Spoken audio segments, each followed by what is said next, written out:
All right. I think we are there. This is live stream number 2. I'm wondering if you all can hear me. You mind sending me notice? Let me know if I'm coming through clearly. My producer's needing some feedback. Anybody want to comment? Type in something. Okay, let's see. Otherwise, I'll just keep talking and assume that we're good. One of the things I always like to say at the beginning is to sort of a disclaimer, and that is to make it clear to everybody that what I'm trying to do here, and you all know, everybody's been watching me knows that I'm actually representing a certain form of painting that we call Impressionism. And are we getting sound? Are people hearing us? Okay, all right, great, okay. Good, thank you, excellent, thank you, good. So there's voices coming in. And thank you for that donation, Cheryl. That was in much earlier, much appreciated. But to make it clear, though, that my objective isn't to talk about painting in this grand old, generalized way, and I'm not speaking as some authority on anything except my way of working. And as it is, it's related very closely to the Boston School way of working. Certainly visually it is. And then, of course, I come out of that stream, like literally the phrases that they used were the teaching phrases, the catchphrases, like paint as if you're coming out of a fog and all those things. Another reason I do this, though, just in general, so you all know, and that is because a lot of people coming out of the Gamel background are actually really academics. And Gamel himself his approach was academic, and he never was the guy that was the vehicle primarily for the Boston School. That really comes through us interpolating. As you could say, Gamel would say, paint as I say, not as I do, but it's far easier to paint as your teacher does. And there's some combination, of course, that makes for the effective teaching. So just saying that so you know what I'm really doing, and I'm happy to talk, though, for sure about Gamel and anything to do with his way of working and talking, thinking for his own purposes, as far as I know that, and from my years with him. And then, so more significantly, just I'm trying to get across to people who see what I'm doing and think I feel comfortable with this way of working, and I really want to be able to take questions and have discussions specifically, related to that subject. So I just want to be helped. A lot of you guys are huge parts of you are guys new to the game, or certainly new to this part of this way of thinking. And I've had a number of people saying to me they're very pleased that they've come through some academic training, one of these new ateliers, and they're now looking beyond that. And that's really what I'm there for those of you who are, whatever you've had some training, you have some sort of confidence a little bit that you might be able to get your shapes right and stuff, but your actual way of working may be, that may be less than what you want. So I'm trying to be any kind of help I can be in that regard. So your comments are welcome. Bring them in as you like.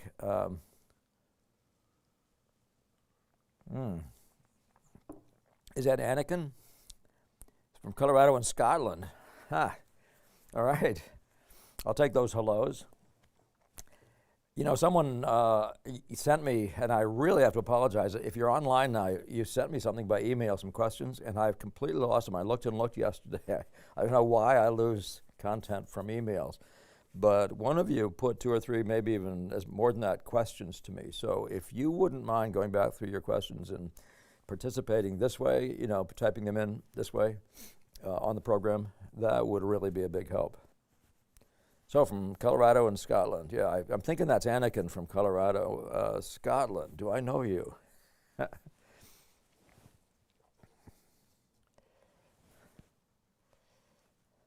you have a question? Oh, I can read it? Okay, hold on. You see, so I'm talking Biden here. So, yeah, that might be faster, Whitaker. I don't actually know where to go on this thing. What should I do to find it? Oh, it's not there? No. It should be right there, right? We're learning more, guys. We're learning more every minute. I'm not even looking at you. Looking at this new screen we have here, so I apologize for that. It's far too interesting. I'm trying to find a way to look at this little screen and not do it in front of my face, so it blocks so it blocks me. At any rate, it looks like we have our first question, and I'm waiting for it to come in. Oh, Kofi, yeah. How are you, Kofi? I'm glad you're here.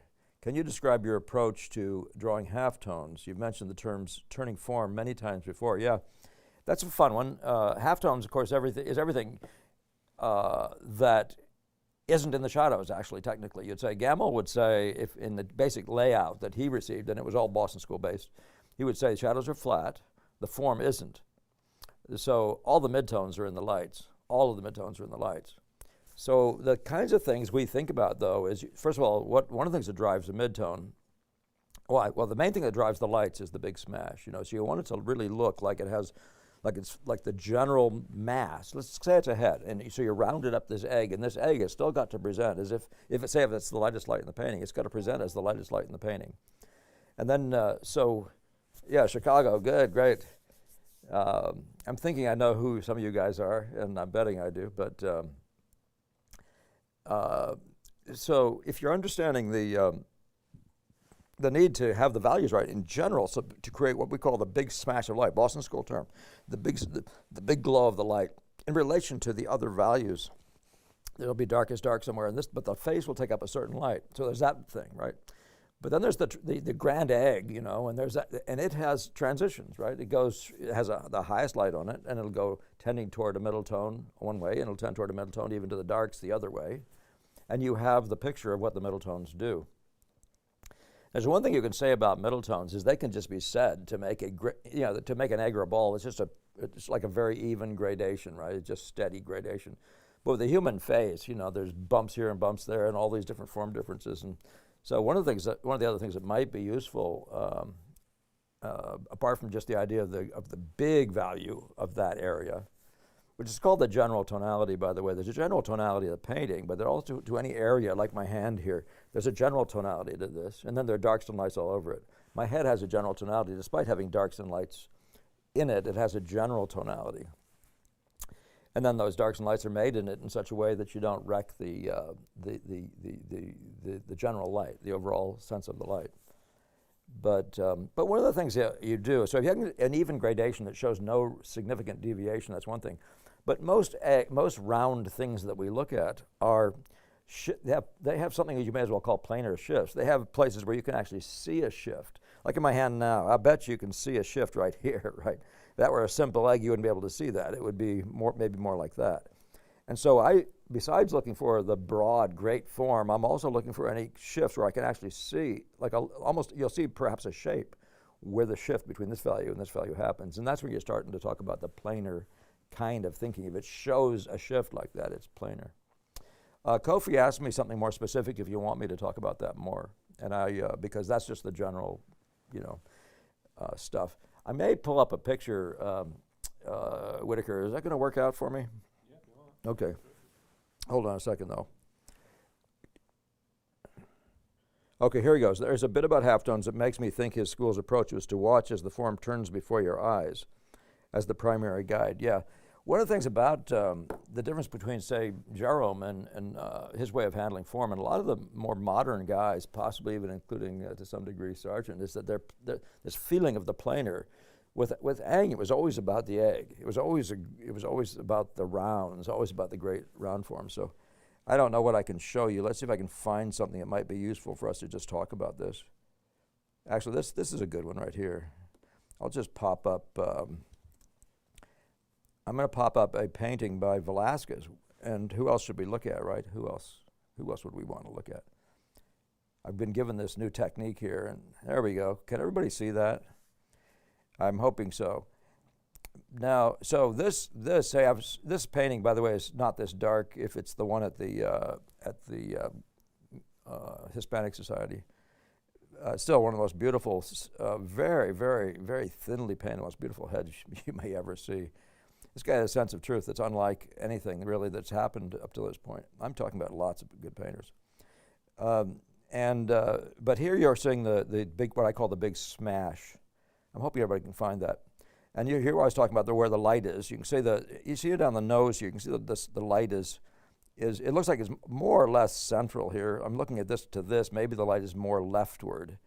But there's a general orientation of the highlight you'll get used to. And then what you're going to see is that everything over here, for example, is midtones, right? You can say, here's the lightest light, and then you'll notice what everything else is. So immediately right here, the forehead is just a good place to talk. Right here, there's a midtone, right? But you can see it's a grading midtone, so it's getting darker and darker and darker. And the thing you want to do, and by the way, going the other way, it's getting slightly darker, and then it cuts off rather abruptly here, and a lot less abruptly here.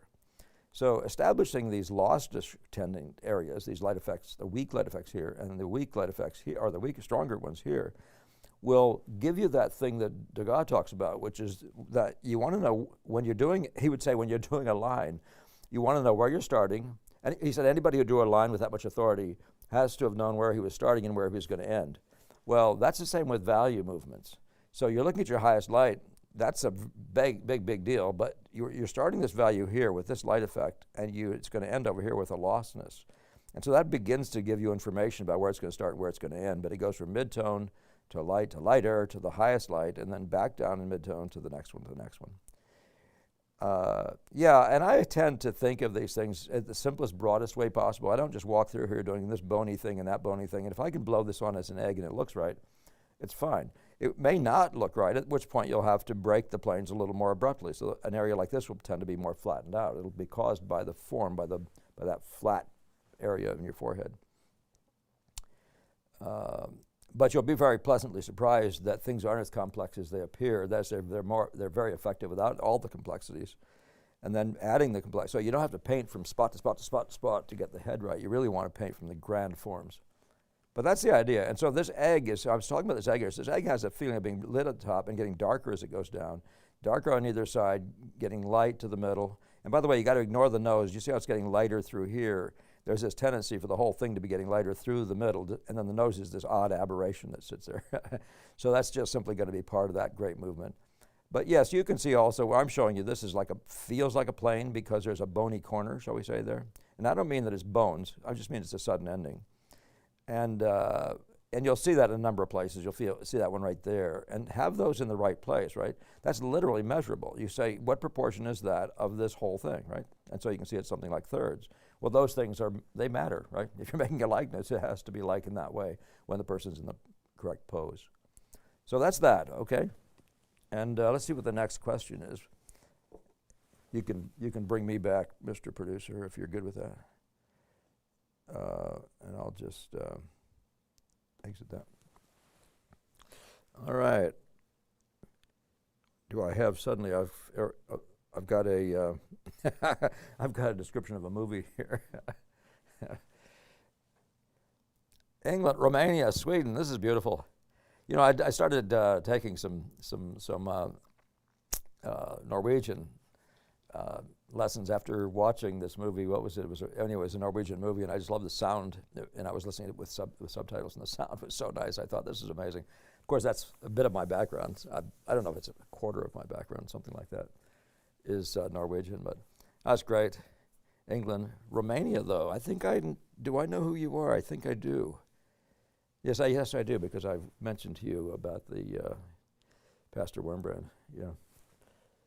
All right.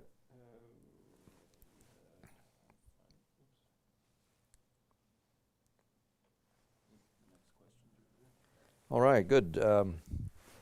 Okay. Oh, Chicago, bluish red bovine. When painting from memory imagination, is this vision in your mind's eye high definition or blurry? What methods of your paintings are common to both painting from life versus painting from memory? Let me think about that one. Did I miss one before that? No, we're all good. Okay. This is bluish red bovine. Bluish red cow. All right. When painting from memory and imagination, is this vision in your mind's eye high definition or blurry?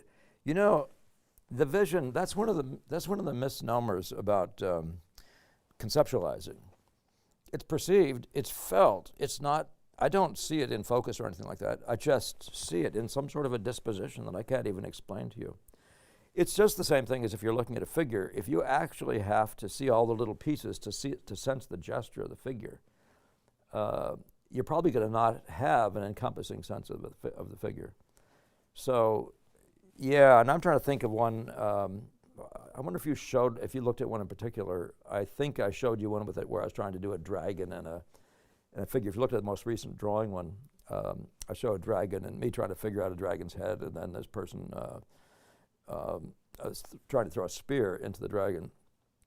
And in that one, I just had a perception, a general feeling of how I wanted this monster dragon down in the corner in the waters, and then this from above in the wave. I wanted this person throwing. It just came to me. Now sometimes I scribble a little bit with thumbnails, and look for one. So you can try that too. But I don't have a fixed vision. I couldn't use the word blobby because it's not truly an eyesight type vision. It's just a sensation. It's a more of a. So how more can I explain that? I have had people suggest that we need to be able to see completely finished in our own mind any painting we're going to do, or we won't be a very good painter. That just simply isn't true. Otherwise, good painters, wouldn't need references from models and things like that if they could see all that stuff beforehand. So let's see what methods of your painting are common to both painting from life and painting from memory. When I paint from life, the visual order is really the thing. When I'm doing these memory studies, it can be that. But even when I'm painting from life, there's a certain use, depending on when I'm drawing from life, there's a certain use of line into mass, right? In other words, I use a few lines and search out some locations, and then I begin to mask these locations. So that's one thing that I do in drawing that's the same in either kind of drawing, even if I just am going to do an outline. And the one if you saw that one of the dragon, the guy in the dragon, are you wanting to put more on there? If you saw that one with the dragon, you could see it was a complete outline. That was my whole intention, was to make an object shape. It just, by the way, I find it just works better unless you have something to work from, if you have a reference. But if I have a reference, I'm always tending to be a sort of an impressionist. And if I don't have a reference, I tend to go to the outline, as most people have historically. And I think that's the one thing you may want to consider. And you said painting, though, so let me think about that some more. What methods are both common, painting from life and painting from memory? Yeah, no, I think when I'm painting, so the figures, I should have shown you one, or sometime I have in the past shown you one with 3 nudes in the water and some birds above, sort of in front of a waterfall and that sort of thing. And those figures were all just done in the way I would normally do. I do a top and bottom, and I find what reads, and I'm looking for a gesture. But it's always based on the idea of a silhouette, so which is all, it's all something other than drawing outlines and filling them in. I don't do outlines. I didn't do any outlines for those figures. When I'm painting from memory, but painting a memory figure, it's always masked in, and I'm looking for the leading contours as mass. So a silhouette. So let me go to the next one. And go ahead and follow up on any of these. If you can be more clear, do that. Theodora says, light is what we see to be able to create planes. So every value shift is a plane that reacts in space in relation to the light, for sure. Yeah, no disagreement there. The problem is that there's a whole school down here in the Boston University where they just would do these pictures. The Kokoschka, is it Kokoschka? I think it is the model where it's all just chunk planes, and it's really gross and so unhuman. I mean, it's not making likeness. It's actually some theory of art building on another theory of art, some look. It's a strange thing. But I don't have a problem with any people doing whatever they want with stuff like that. But when you're trying to paint from life, there are going to be planes that show, and there's going to be great sweeping planes where you can't really see, like a ball that's really like a cue ball. You cannot see planes on that. You can see the shadow line, and you can see a certain gradation of midtones that might suggest a little bit, but mostly it's just a grand drift. It's pretty hard to pick up until you get to the shadow line, a shift at which it's hard to pick up. What do you think about us teaching students from 2D shapes, flat forms, to be able to identify the design of the shape, then understand the light on that plane to see the value and create form? I don't do anything like that. I'm really not much of a fan of exercises. Everything I was taught was done from, well, once I got to Gamma, it was all done from making a picture.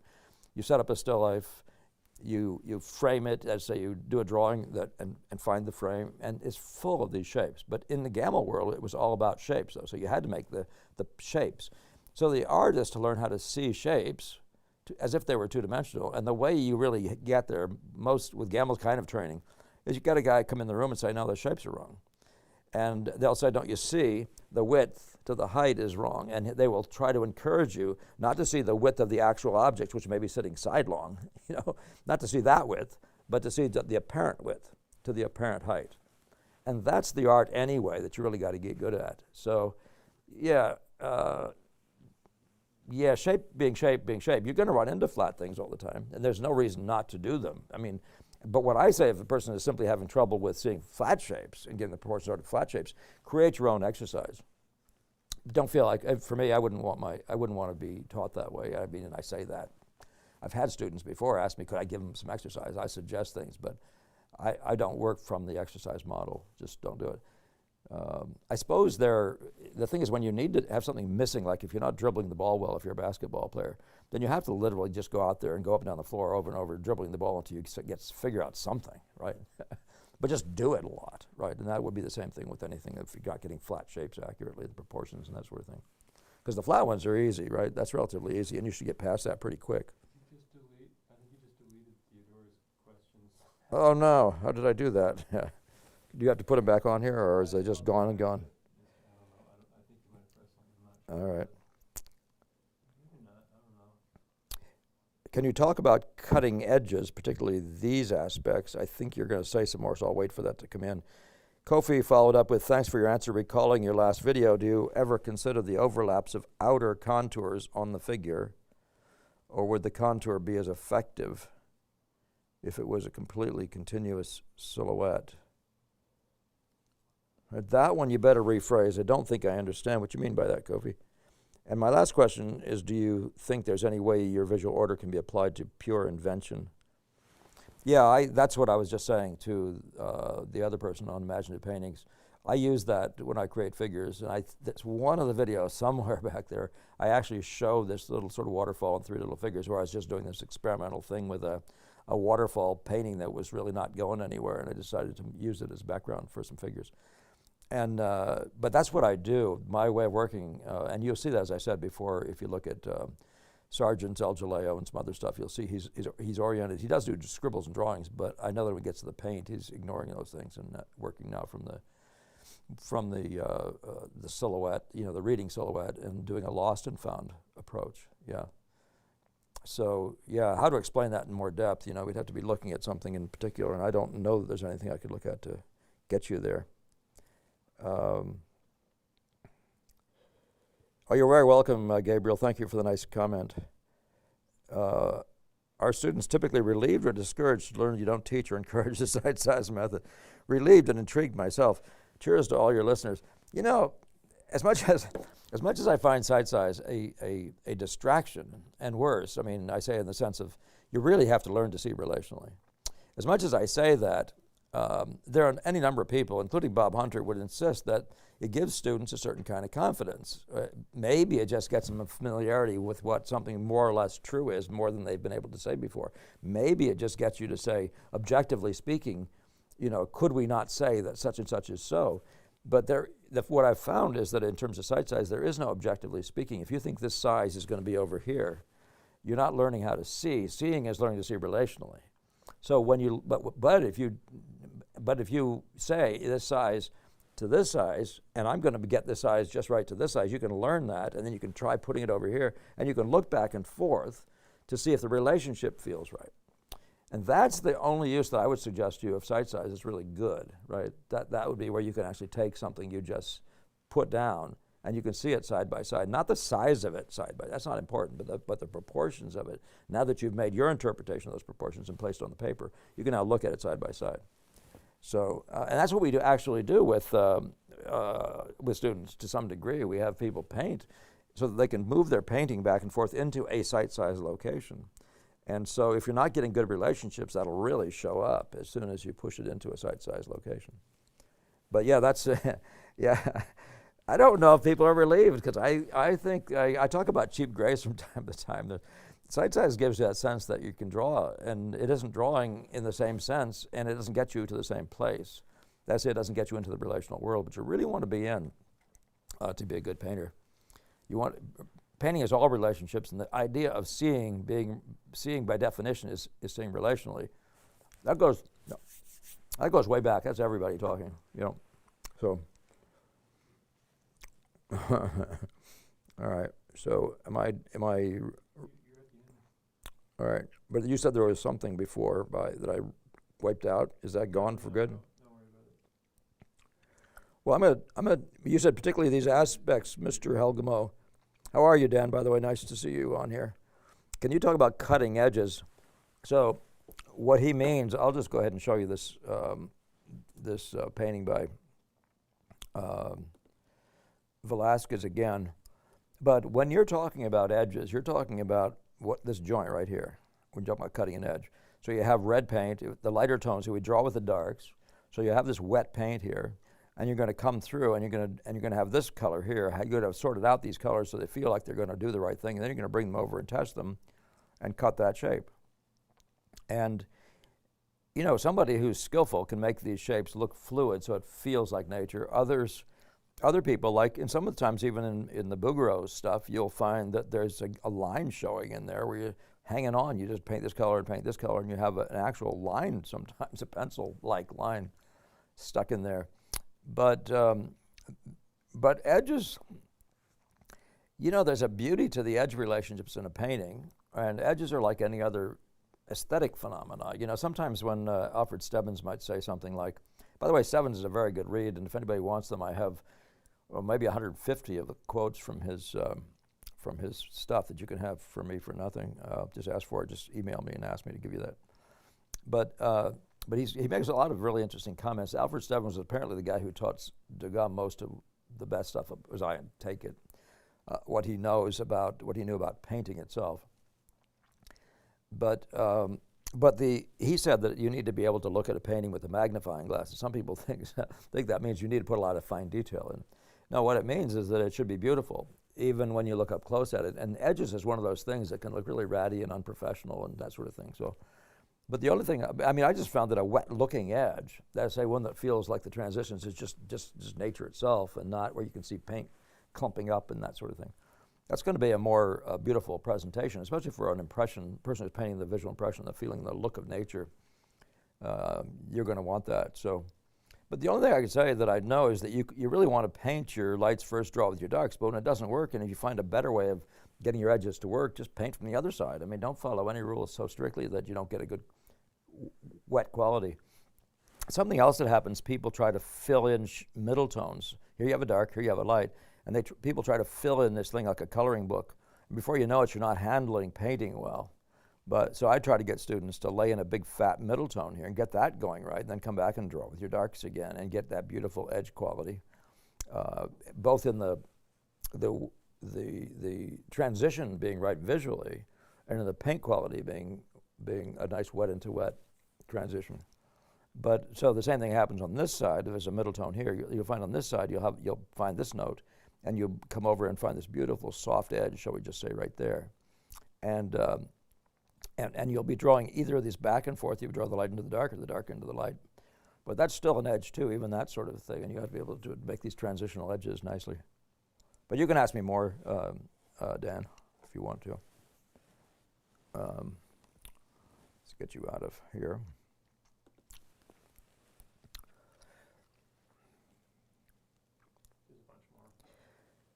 Yeah. Recalling your last video, do you ever consider the overlaps of outer contours in the figure? Okay, well, you asked me that, right?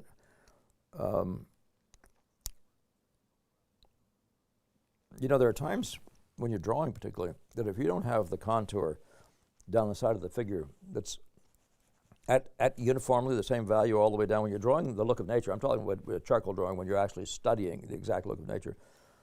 If you don't have that edge as uniform as it is, that sense of unity that nature has won't be there for you. So there's a time when that long contour, in fact, you should know if a contour goes a long way at the same exact contrast or the same exact edge quality. Or if one side of the silhouette, like the dark side, is all one, like typically a flat shadow is, and you don't get that, you're going to miss a significant unifier. So you might want to pay attention to that. And I did that, okay.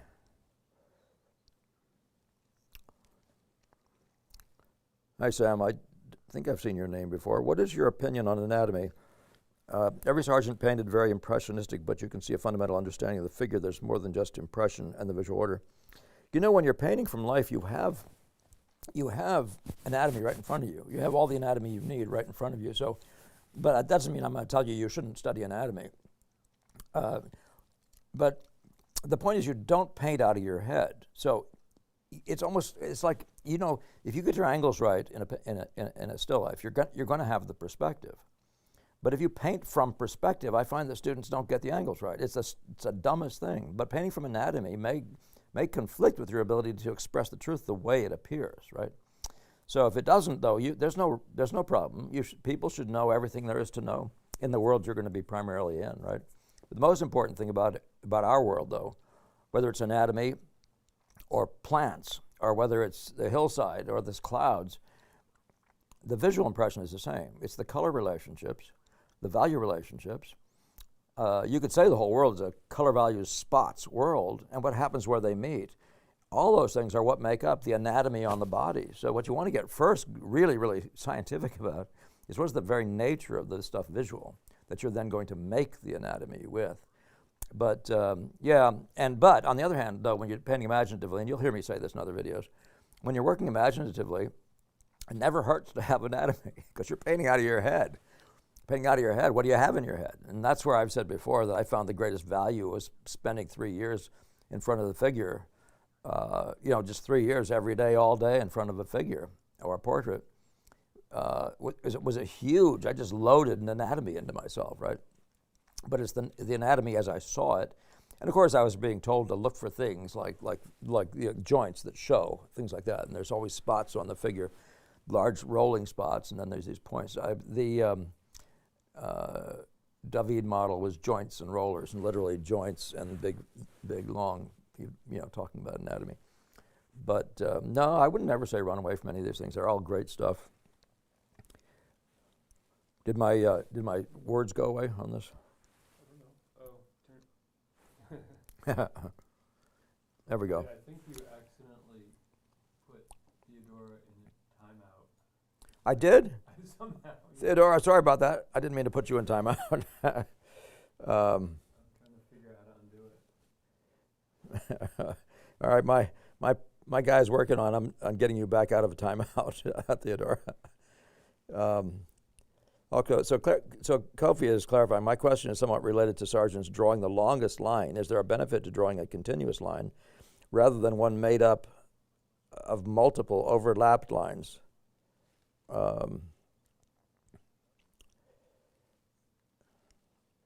I find what students do is they will look at a model, get up there, and then start hack. I use that word, I apologize.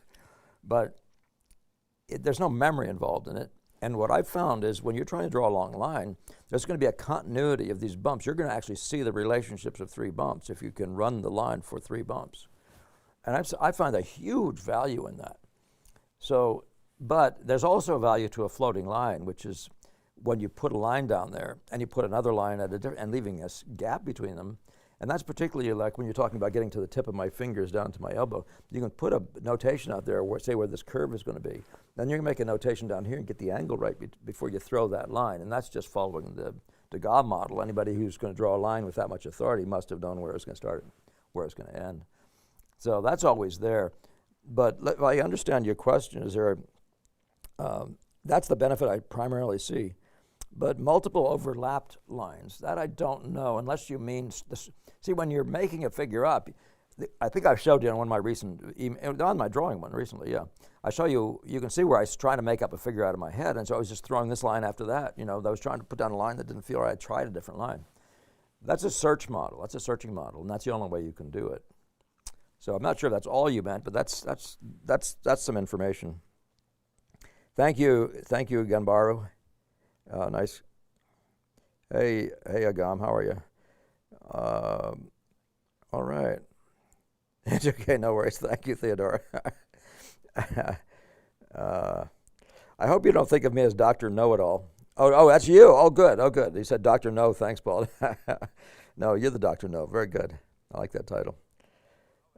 Faye, I wanted to follow Degas' example and use pastels. What kind of pastels should I use, hard or soft? Use soft pastels, but use everything. You never know. I mean, I do portraits with pastels, and every once in a while you need a hard pastel, something you can sharpen down to a really incisive point and pull something off. So even just a set of like what is it, 94 or something of the new pastel.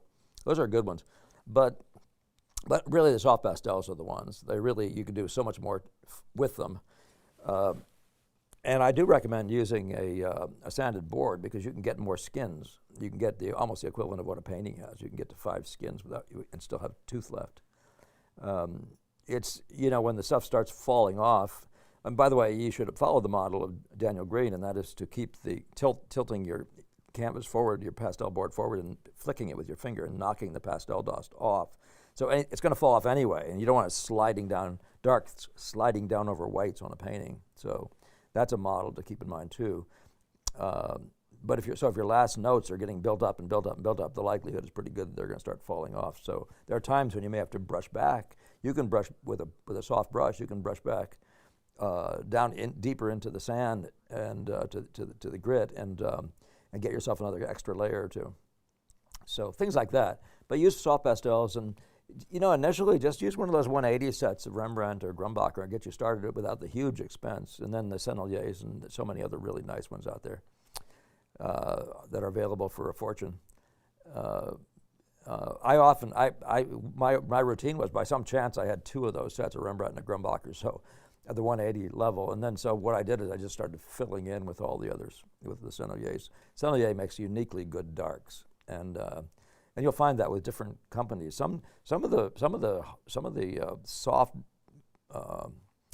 colors are hard in a couple of the Grumbacher ones, a couple of the Rembrandt ones, and so you might be able to find those same colors softer in a different version. Is that noticed to me when I get that beep? Yeah. No, I don't use any water on the pastels. I don't know anything about that. I don't know any real tricks. I've never found the need for it. What I do at the beginning, though, is, and I do need to do a little bit of a demonstration, but I block pastels in with broken color marks. And at a certain point, I just create a general tonality by literally blowing them into a great unified surface. In other words, I blow them. I don't mean blow. I mean rub them, like with my thumb or my fingers. And I, by the way, I make sure my fingers don't have grease on them when I do it. So I rub them on. But you can rub them in. And I typically at the beginning of a painting will do that just to get all the interstices filled. And then I'll go right back to painting broken color again over that initial surface, which you could think of as a rub-in. It's a perfectly good word for it. And but it's not a rub-in that's mindless. It has its, don't destroy the drawing points that I've made and that sort of thing. But then over that, go back. That should only take away one real layer of the 5-layer grit. It's 5 layers you might have in that sanded grit. This is a rough sanded board paper that I use, and I prefer the buff version than the white or anything.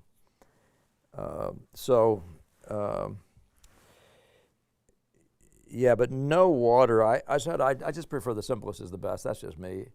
I'm not a big fan of the complexities of the possibility. I mean, it's just no end of but you should, if you're like Degas, you probably will explore some stuff.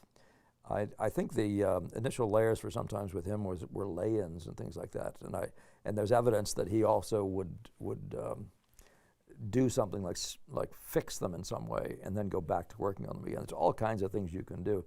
I've never had much reason to do that kind of stuff. I find the way the pastel works from beginning to end, the broken color thing, going into a more finessed drawing and that sort of stuff, as much as I want to, is all there for me without doing any other tricks. So if simplest is the best, I mean, and of course the primary thing is the picture itself, not, it's the art form is to the extent that it'll just deliver and be there for you and you'll succeed with it. I think a lot of the art schools are much more into multiple technologies and stuff like that and learning every way of doing pastels or art, and I don't think it's a bad thing. But I think it takes people, as students especially, it takes your focus away from learning to see and learning to get color relationships right and that sort of stuff. Do I use fixative in between layers? I have. I don't typically, though, Ron. If you're talking about pastels, but between layers and paint, yeah. But only if it's drying in. If it's not drying in, I don't do it. And if it's only drying in partially, I may use oil to oil it out, if you're talking about oil paint, to get that area to come back. But we always are painting colors relationally. So if your colors are dried in, the darks especially, they will be the wrong value. And you'll be matching the wrong value. And when you finally do put varnish on it, they'll separate from each other. You'll see one darker and one lighter. It's going to cause a problem for you. So yeah, keep them oiled up, or keep them, or keep using retouch. You shouldn't be using any amount of thick retouch. It's just enough to get them back to life. And to find out if they're dried in, you can just get your fingertip wet and touch it on it. And if it's significantly darker, it's a problem. You want to spray it. The spray dries pretty fast. People always worry about things like that. Yeah. Hey, Dan, that's funny. Yeah, Sam, great. Good, thank you. You're welcome, I mean. Jocko had a question. Did you see that one? I missed Jocko's question. Okay, let's see. He was seeing if you could, you mentioned the checklist of 15 things or so that you're looking to do in a painting. Oh, okay. Oh, that's the one, isn't it? You're the one that sent me in that notice. Okay, good. I know who you are then. That's Jocko. Okay. I'll look for that here in a second, Jocko. I'm going to answer because there's one more pastel question. Anakin said, when you're working on in pastel on sanded paper, does the ground color affect seeing the color relationships? Well, you have to learn, like even, I typically paint on a white canvas, so I'm spotting the colors around. So you have to be able to see as if there were no white there. And that's true of any surface you work on. Now, some people want to use the ground as part of their color, and sometimes that just happens. I noticed that even the painter Metcalf, Willard Metcalf, if you see his paintings, some of his paintings will have areas where there's significant parts of the original ground being used as that general tonality of that area. And that's just one of those impressionist things. A color is a color, right? And the combination of colors, if it produces what you want, is good. But the thing is, when you're seeing color notes, your own color notes, you want to be able to see them without just like ignoring all that in between stuff. That's true just in the ability to see, say, the top of my head where it lands in relation to my shoulder. You got to be able to ignore my face. Just see this point and see this point. You got to get that angle right. You got to be able to see through all this crap. It's just a standard thing you want to get good at. All right, I'm going to see if I can find that point.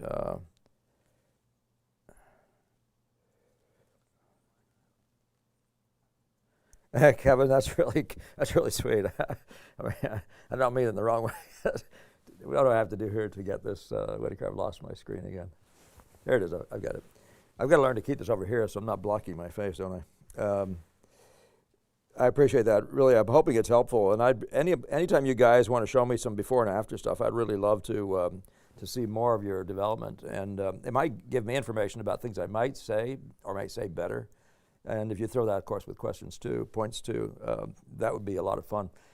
People keep asking me, and I don't know that it can't be taught, but I don't know that it can be either without being in the room with somebody. I mean, there's so much rich depth that you get out of standing in a room with somebody talking, a painter who's skillful, having, say, his paintings near you and having your painting in front of you and what your subject is in front of you, and that whole conversation and this whole relationship that goes on and on. You're always there sort of in the presence of this other mind. I don't know how you replace that in a computer thing, but I'm not unwilling to try, and I've been asking myself how in the heck to do it. You guys all may have other people you know are already doing it. It'd be good if there's got to be some trick to doing this again right here. But if you find somebody who's really got a great way of doing something, you're probably already doing it well. Turn it horizontal and back again. Oh, I see. All right. Well, you got to know the tricks. Did you get this one, Mr. Producer? Thank you, Mr. Producer, for keeping our poll going. Oh, yeah, there you are. Okay, thank you, Mr. Producer. All right. Oh, gee. Now what? What'd I do? No, I'm okay. I'm a distraction now myself. I'm a distraction from my own job here. Kofi, I guess ignore your questions for a little bit. I'll come back to you though. Oh my golly. Where's the 15-point question? Is that further this way? Yes, I think I'm getting closer. All right. Jocko, no, you're good. in your talks with my son-in-law, you mentioned a checklist of about 15 things or so that you're looking to do in the painting. Can you refresh our memory and give us some of these, please? Yeah. So there, I assume that what I'm talking about is sort of these fundamental abilities you have to have. So when you're looking at, for example, you say you've laid a painting and you're looking at a, let's just put it all in the category of looking for the backstrike, how to improve the painting, right? So there are categories, and these categories include value relationships simply. They include contrast relationships, edge relationships, and so anything visual. So when I say paint, what we do, I want to say this, by the way, because this is a way of framing this, saying this, that has to do with, don't you see, what we are doing as impressionists is we are looking at a vision in a rectangle. This is the first thing that turns it into a flat phenomena, right? So you're always picturing it as if it were already a painting, and it's already in a frame. And then what can you do in that frame includes all these 15 things. So you might have something like a light effect, a form idea, a contrast relation, an edge relationship, a color, a chroma relationship. But what you want to be able to do is look at an area and say, oh, there's something funny over here, and then be able to go click, click, click, click through this list and say, oh, that's a light effect problem. Oh, that's an intensity problem. Oh, that color needs to be improved by hue. It looks like it needs to be bluer. So I think that might be what we're talking about. Because the whole world that we live in, the Impressionist world, having said already that it's a two-dimensional phenomena world, then what you got to get good at is arranging this stuff, in space, spatially, by size, by angle, and then of course in all these other ways by intensity, and so the whole other list. But that's our entire world, and that's why I was saying even if you're doing the anatomy, the figure, your world is still made out of the same guys. I'm getting a sound out of my own thing. Should I kill the sound on this in some way? It's a distraction. But if you can accept it, it's that limited. So even if you're doing like the anatomy of a hand, your job is still the same. Where are the darks? Where are the lights? That's how we make everything visual is made this way. That's why I tell you, I'm not kidding around when I say the visual impression is it. It's the thing, right? You want to do the anatomy, you better know how to put these spots in the right place, okay? And get the lights right, get the edge relationships right, get the angles right, get the proportions right of things to things, right? Just that's our game, right? But so I assume that's what he meant. If you actually have phrasing that I used when I said that thing about 15 things, get back to me, because conceivably there's something else I might conceivably be talking about. But to me, it's like basketball. You have to be able to dribble the ball. You have to be able to do the 3 or 4 things that make for the alignment of your shot when you're taking a shot, and and all that stuff that goes with thinking on the floor and all that. So there's so many pieces, but there are just so many. I'm hoping that's all that I referred to in there, and forgive me if I'm not getting to all of it. So. And if you want to follow up, any of you guys, if I can get back to these and hunt for your follow-up, I will. Okay, so hi Raquel, England. Merry old England. New England. I'm from out west, so New England is the nearest thing I've been to England. I haven't been over there, but it was like a dream. All the homes in England, in New England, with all the architecture that borrowed from England. So I feel like I'm halfway there, at the very least, coming out of the Colorado area where from way back, the architecture and everything is primitive, relatively speaking. Hey, Paul, how are you? Paul Mock. Visual order. Do you want me to talk just in general what visual order is? I'm going to show you on a picture because people do this all the time. He finishes his question further down. Okay, all right, I'm going to jump down to your question and read it and then come back up to the other guys. Visual order, okay. As a painter, How does one leverage the visual order as a framework while maintaining one's focus on the compositional components of mainline values and color? Oh, yeah. Yeah. Oh, golly, that's an easy question. But it's not really that difficult a question, I mean, in one sense. So did everybody follow what he's asking there? Visual order as a painter, does one leverage the visual order as a framework while maintaining one's focus on the compositional components of mainline values and color? Well, I mean, so if you understand that when we're talking about unity in a painting, let's go find you a different painting than the one I have up here now. So find a more complex one. And I'll see if I can address that. Let's just try this one here.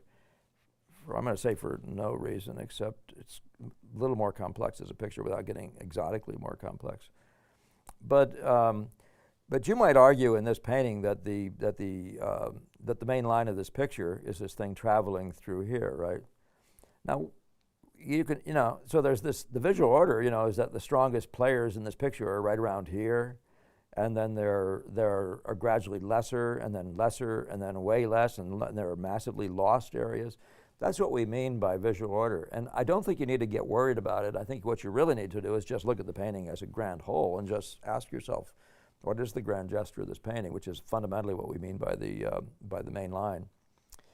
When you're talking about the values distribution, though, so what your lights are doing in a picture. So this has a blob of big light here, and then it has a middle tone light here, or you could say this whole big light is gradually moving, getting down through here, getting darker and darker, and we can talk about the spotting of the darks on a light world up here, getting weaker and weaker as they get into this thing over here. But those are the ideas related to the placement of values in a given picture.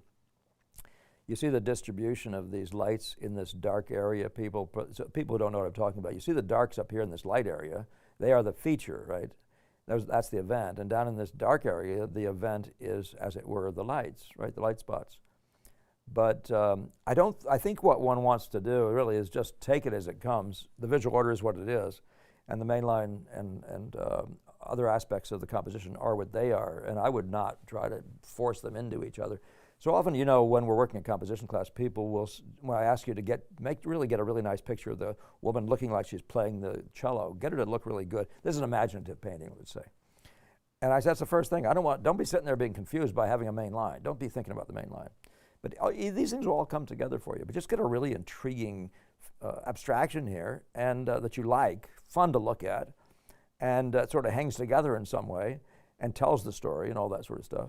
And we'll sort out the next thing, which is the mainline thing, which is that has something to do with what happens once you put it into a rectangle. Another discussion. Ask me that question during composition class, Paul. Thank you very much for that. That's a beginning point anyway. But I think most people won't know what I'm talking about if they haven't been in my class, so don't want to overdo that one. Oh, that's a good question from Kofi, and I didn't mean to jump in. I told you I was going to come back to you, Kofi. But yeah, if anybody wants to make a video of your own way of working and that sort of thing, I'd be happy to look at those and just tell you what's different in terms of the way I'm thinking. To whatever extent that we've got to find ways to communicate, and I'll take anything. I'll try anything to see if that'll work better than something else. But because a big part of what we do is, you might call it the action of our way of painting, right? It's the thinking into the action, right? So, what you do first, second, and third has everything to do with these underlying concept. But there is this thing about what you do first, second, and third. And so when students are working on minor things from the very beginning, it's going to be counterproductive, and you're going to want to know that. So that'd be a good thing. Your work would show me very quickly you're working on minors instead of majors. So yeah, it could be very helpful. All right, now I think I covered all those. Now I'm just trying to go forward here. Now here I am trying to get my face uncovered. Oh, good. I better hurry up then. All right. I'm told I have a good number. At a certain point, if we get too many questions, I will be happy to stay after. We'll stop the questioning from coming in after that. But I'll be glad if my producer thinks it's okay to go ahead and finish answering the questions. Otherwise, I'll wind up doing what I did before and do a secondary video. We'll figure it out one way or the other. Yeah, Paul, it depends on what you mean by a framework, but that's a really interesting question. Carlos Silva, besides lens distortion and color mats, what's the downside of painting off of photos? Well, as opposed to a live sitter, you know, there's two things about this. One is if you're a student, you really should stay away from photography. Your first job is to learn to be the master of nature. Now, nature is this rich resource, right? So that all these guys from Ang and way back would just simply call it the source, you know, the French word, la source, and however you pronounce that in French. And so if you understand that nature being the source, nature doesn't mean a photograph of nature. That thing has already been reduced to two-dimensionally. It's been falsified coloristically, which is really an interesting problem. I mean, a really weird problem. And I notice that every time my students send me photographs of stuff, it's always extremely false, and it's looked into in a way that nature doesn't do. And then, but it also, it doesn't give you the colors to mine, for example, just in the color world. It doesn't give you the same colors to mine that your eyes have. So it's already made decisions for you. So those are the kinds of things. So you just don't, you know, Gamble used to say, if you're going to borrow from a millionaire, but what's the great millionaire? It's nature. Nature is the millionaire of millionaires, you know. So you're not borrowing. So that, and it also puts a hamper on your potential. It limits your potential by saying, oh, we'll start with the photograph. I'm thinking what happens is that people have made assumptions about painting already, and when you're exploring nature, you might find things about painting that nobody's ever even thought of. I'm betting you will find far less of that by going into the world of photography. But but if you really want to be a master of our form in the grand way and be able to mine the deep stuff, you want to go with nature. There are lots of problems with going with nature, and no denying it. Color shifts in the sky and models moving and all those things. But each of them has special opportunities within them. So surprise yourself. That's my sort of generic answer with a few more ideas associated with it. Hi, Carol. How are you? Please talk more about laying in color value. Specifically, how do you mix on the palette and transfer it to the canvas? I'm glad you came back with that. You put that question out there, and I knew I wasn't going to be able to get these things organized, so thank you for coming back. How do you mix on the palette and transfer it to the canvas while retaining the paint's gradations? Now, that's a question I'm not sure. I'm still working on what you exactly mean by that. But I can talk just generally about laying in color, the color value, getting the color value right. I mean, remember that if you think the way, eventually it came to me, and this is thanks to the words of people, there's this discussion about, are we mixing the colors on the canvas, or are we pre-mixing them down below on the palette? And most painters would probably tell you there's some combination. But I found that it's hugely advantageous to try to do most of your mixing up on the canvas in front of you, so that you can always see that set of things in their relationships. And remember again that seeing is seeing relationally. So if you can keep that maintained, you know, it's in front of you. What will happen is when a color is a little bit off, you won't be looking to remix that color. You're going to be relieved of that. You're going to go down to your canvas and look for what color belongs in with that. So then your palette, I should say. So what's going to happen is on your palette, you're going to go find that puddle where you mix that first color, and you're going to say, all right, that's the value, if the value is right. And you're going to say, but I want it to be more blue. And right next to it, you're going to get the mix of blue to the value you want. And that's what the puddle is good for. It's for matching down there. Get that blue that you believe, plus what you have, is going to adjust the color. And then put it onto the canvas without stirring it to death. And that's one of the beauties of the Boston School thing, where you see them continually trying to put color notes on in a way that is very much influenced by the thinking of broken color, where the vibrancy of the color is partially a product of the side-by-sideness of this one note that sort of, and by the way, when you first put your first blob down there, don't be mixing the heck out of it. Take 2 or 3 colors, put them together, but don't overstir them. Keep the life, keep the brokenness of those colors. And then when you add the newest one, if you've got the values right, it'll integrate beautifully as, you know, that proportion you need of whatever it is, plus what you already have to get the new color. And the color that's right is the one that's right relationally. So that's the way I usually talk about that. And if you want to follow up and say, you know, I meant exactly this, please do, Carol, okay? Toby's asking, that's a new name to me. How are you doing, Toby? How does the visual order method translate to painting larger, more complex, multi-figure compositions? Yeah, I don't. The only thing I can point you to is the El Jalejo, which is a pretty dang big picture. I don't remember how big, but it's substantially long. I'm thinking maybe it's 12 feet long. Maybe it's not that big. But where you can see the Sargent's done all these sort of preliminary studies. So he's basically taking the imaginative painting model of the 19th century, and he's just using visual order sort of markings, which is his underlying look. Now he also does outlines for like his murals. He does a different approach for those kinds of things where the outline is going to be the thing right from the beginning. But yeah, so there's a certain amount of there's something else going on, which is to say, when he's doing those sketches, he says, "Oh, I'm going to have it in this light, and it's going to have this effect, and that area is going to be lost." I mean, you can see a lot of visual order stuff, you know, in those pieces he's going to be using that you wouldn't even put in if you're just drawing outlines and modeling up the shadow line and that sort of thing. That would have to come later to a visual, an academic type painter. But I'm not sure that it's a. See, remember now, people are painting directly from life. If you're saying once the canvas is covered and you bring a model in, Bouguereau even did that. So that painting directly from life, you can see drawings, and I have some sense that a number of the paintings by Sorolla, he also did that. He had drawings that were essentially fixed, and he came in and had these models running around, but he wasn't having to correct that. I'm not sure that's absolutely so, but there's some indications that suggest that. But that sort of thing is not unheard of, the idea of bringing models in. In the case of Bouguereau, he would have this drawing from this live drawing from a real model, have it on there, and then he would have the model hang around and use those, and in numbers of cases, use the model for reference after the fact. So he just would use the model though for reference, though, because he's already got the ideal face that he's going to use and all that sort of stuff. He's already done all that work. So that's something that's probably common to both of those threads. How does the visual order method translate to painting larger, more complex, multi-figure compositions? Yeah, that's what I would recommend you do, though. Just go look at the El Jalejo, and there's a bunch of sketches with it, and I think in one of the Ormond books, but somewhere, the El Jalejo by Sargent, and then find the studies for, shall we say, by a Leighton, for a painting by Leighton, and all these preliminary things that he does. There's a certain amount of things that are inevitable that you sort of are stuck with. But Degas does something wildly different, but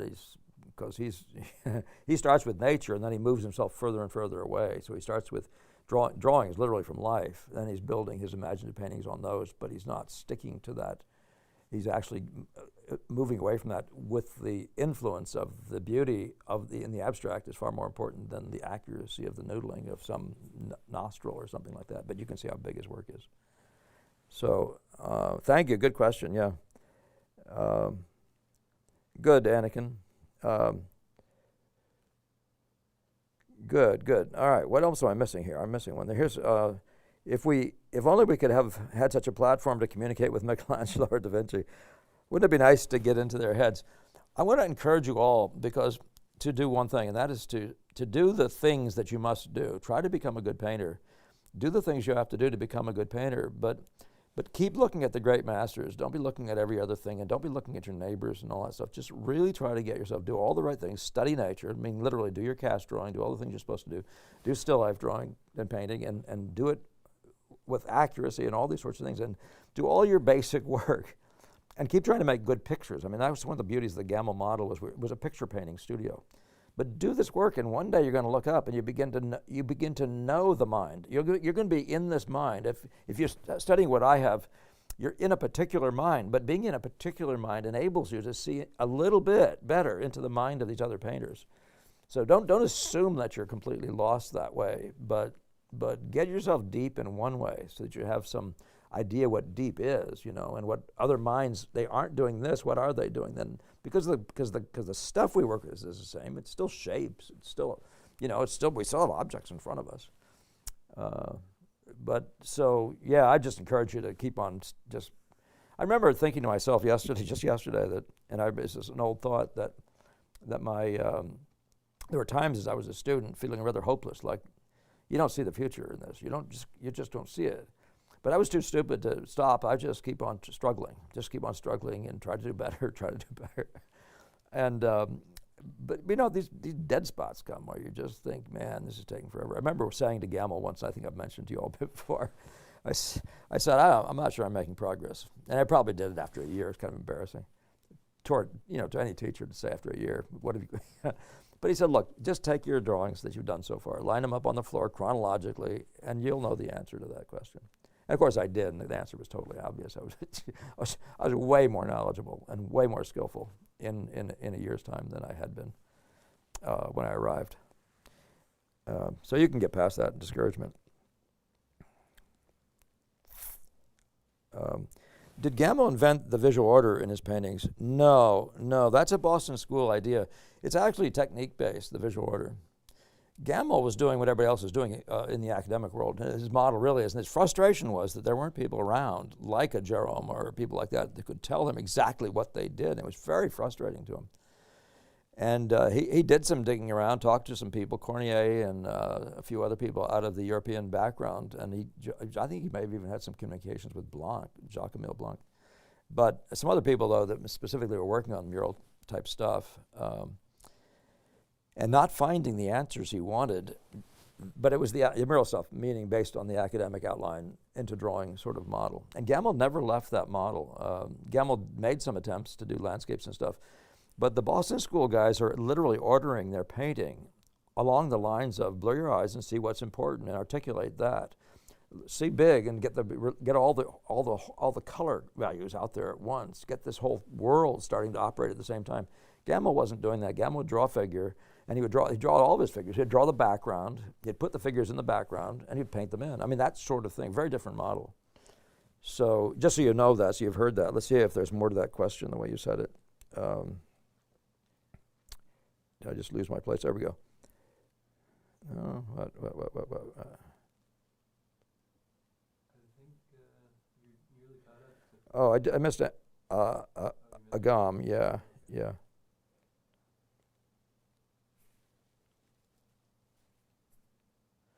This question I don't think I understand, Joseph. Would you come at me again with that one?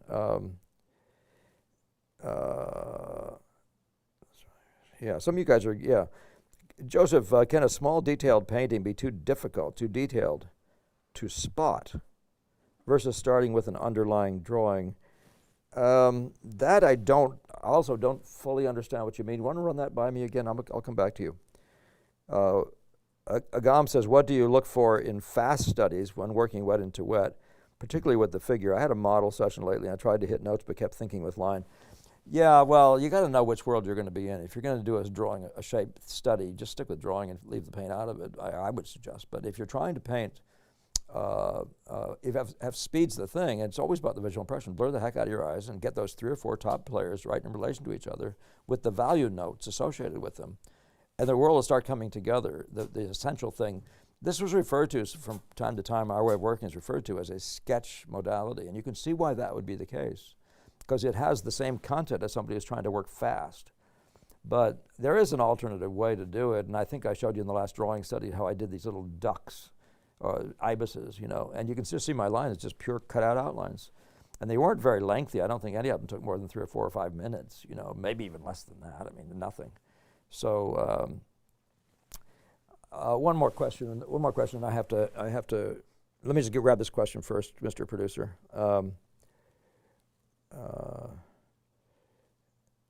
Yeah. Just make sure you know which world you're in and different kinds of drawings and stuff.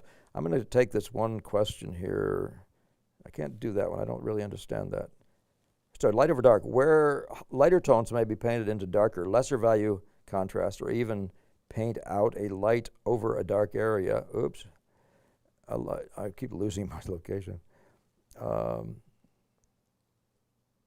just put Dan Helgamo in timeout. I put him in timeout. All right. My producer is telling me to behave myself. He's going to fix my phone for me. But so I was over in the middle. I see some of you. I'm going down this line, and then it turns out that some of there are new questions, and they come up in a different location on the phone. So this is an intelligence test, if you want to call it technical intelligence. Everybody pause a second and take a nice little drink of some coffee or something while we get my phone fixed. I really wish I could see all your faces out there. I mean, I wouldn't call this lonely, but I do. You know, my eyes tell me so many things, and the words, that's a different story. But all right, I'll do that, Mr. Producer. He's giving me instructions on how to behave myself.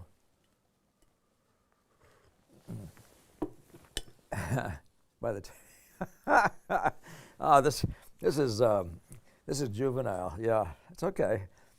I'll take training wheels anytime. All right, hold it by that and look at this. Thank you, Theodore. You're very encouraging.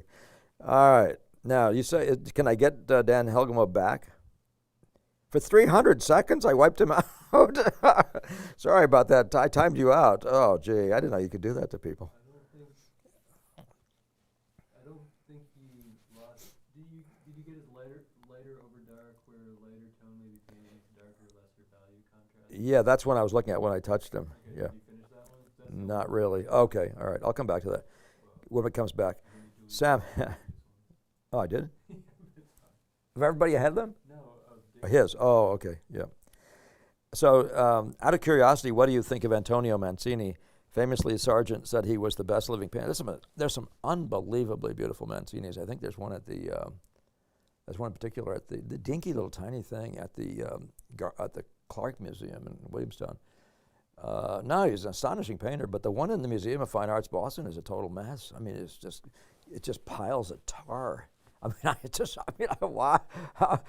never ever, and that was what we had to look at back in those days. But on the internet, you can get online and see amazing stuff. But a lot of these guys had amazing training. I don't know what he meant. He also said that Duveneck was the greatest.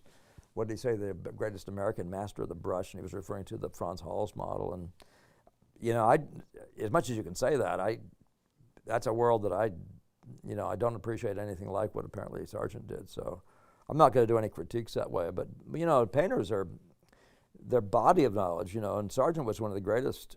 He was the person who really got around to all the museums, to much more than most probably typical Americans would have ever gotten to, because his parents were in this travel mode, doctors to the kings or whatever his father was, but he was in lots of places, and then further on was continually doing portraits in different places and that sort of thing. But he had access to lots of pictures, so he may be seeing things that I've never seen and talking about things. Are we really that close to the end, Mr. Producer? I got to make sure. I got to see who I've missed here. You're mostly caught up. Okay, all right. I think. Yeah, good point. Is your name pronounced Zhao? Zhao, use Zoom meetings when you want, and you can see everybody. That's a good point. I never thought to do these. I'll talk to my producer about the logic of that. I do use them for my composition workshops. Let's see what I've missed here. So we got time for a couple more questions, but I got to see how do you see the future of painting, considering the current landscape of art? Well, you know, the one thing I've thought about, this is a thing you think about your whole life, you know, because you're thinking, what is this for? I mean, the whole world's telling you this is dead, right? And they were telling us way back, you know, when they started doing abstract whatever stuff, that this is over, you know, it's all long since over, you know, and then you get all these guys using words like banal, which means commonplace. Well, good is never commonplace in the first place, but no, so that's one of the big questions. So my question to myself, and this one I recommend you all think through, and that is the question of what's this for? Because I have a strong sense, a firm belief, that this form is unique, absolutely unique, but you've got to find its uniqueness and live within it, right? And you can't be all things to all people. This isn't a movie. This isn't a book. You know, this isn't a philosophy lecture form. So what the heck is it? Because I believe that all the forms have value in themselves. But that idea, this one image, you know, whatever you want to call that thing, what is it for? Well, obviously people use it in their homes for decorating, and it has a certain thing where it's always on this wall, and yet music, you know, where do you hear music? You've got to go somewhere. You got to turn on something to hear music. So you have a presence there that can always be enriching someone's lives, and that's of course something to think through. What enrichment does it bring? You know, so I think what we're doing is you have to either get into some field where you think that's there for you, that there is something that that makes it possible for you to do something of value that actually has unique and special use, or you got to figure out in this field what it is. That's it, you know. But yeah, I've never been more satisfied, and I'm talking just simply about mining beauty from nature, just the mining of beauty. I mean, to me, it's just like worth so much. And you've heard me say before that there's been these studies about, you know, how good music makes plants grow better and that sort of stuff. Well, our stuff has the same potential. It's visual, right? By the way, for people who hadn't heard it, I've just found this wonderful quote. I've known it for long since, but Alfred Stebbins says, "Colorists love music," and there's a reason for that, and that is the world of color lives in a different. It's not really primarily a spatial thing. It's not about building constructs in space. It just dances in a sort of a ethereal way in a painting. It just moves this way, it moves that way, and it's in some way it is much more like music. Well, all these things are together, you know, sort of helping us to figure out what we're here for. And so what it provides a value, and somebody I think in one of our lines here said something about elevating. You know, that's just, you know, you better think that way. I mean, you're either doing something good for your neighbor, or what are you doing, right? You're getting rich. I mean, I always think of lawyers and justice. You know, are you getting rich as a lawyer, or are you doing justice? You know, so that's always in that class of things to be on top of. So there was one here that I missed, and it was Dan Helgamo. Is he locked out for good? He might be back. Joseph, did you finish? Did you give me another feed on that too detailed to spot thing? That was an interesting question to me.